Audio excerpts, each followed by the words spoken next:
ചില പ്രശ്നം എന്ന് പറഞ്ഞവർ ഇന്നത്തെ സുവിശേഷത്തിൽ നമ്മൾ വായിച്ചു കേട്ടത് നിക്കോദെമോസ് ഈശോയെ കാണാൻ വരുന്ന രംഗമാണ്. നിക്കോദെമോസ് വന്നിട്ട് പറയുകയാണ്, ദൈവം നിന്റെ കൂടെ ഉണ്ടെന്ന് ഞാൻ വിശ്വസിക്കുന്ന കാരണം എന്താണ്? ദൈവം കൂടെ ഇല്ലെങ്കിൽ ഒരാൾക്കും നീ ചെയ്യുന്ന കാര്യങ്ങൾ ചെയ്യാനായിട്ട് സാധിക്കില്ലെന്ന് പറയുകയാണ്. എന്നിട്ട് ഈശോയോട് ഇദ്ദേഹം ചോദിക്കുകയാണ്, ദൈവരാജ്യം കാണാനായിട്ട് ഞാൻ എന്ത് ചെയ്യണം എന്നുള്ള രീതിയിൽ ഈശോയോട് സംസാരിക്കുമ്പോൾ ഈശോ പറയുകയാണ്, വീണ്ടും ജനിക്കുന്നില്ലെങ്കിൽ ഒരുവനും ദൈവരാജ്യത്തിൽ പ്രവേശിക്കാനായിട്ട് സാധിക്കില്ല എന്ന് പറഞ്ഞാൽ ഈശോ പറയുകയാണ്, നിങ്ങളുടെ ജീവിതത്തിൽ ലൗകികമായിട്ടുള്ള കാര്യങ്ങളെല്ലാം വെടിഞ്ഞ് പൂർണ്ണമായിട്ടും ദൈവത്തിൻ്റെതായിട്ടുള്ള ഒരു മനുഷ്യനായി തീരാതെ ജലത്താലും ആത്മാവിനാലും വീണ്ടും ജനിക്കാതെ നിനക്ക് ദൈവരാജ്യം ദർശിക്കാനായിട്ട് സാധിക്കില്ലെന്ന് പറയുകയാണ്.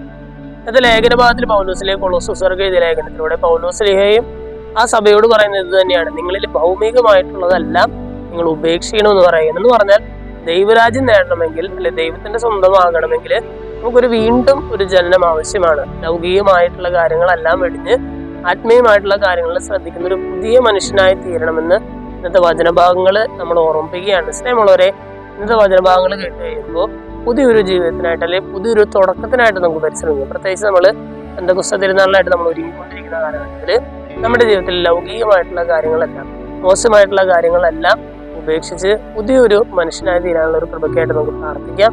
ദൈവം നമ്മെല്ലാവരെയും സമൃദ്ധമായിട്ട് അനുഗ്രഹിക്കും.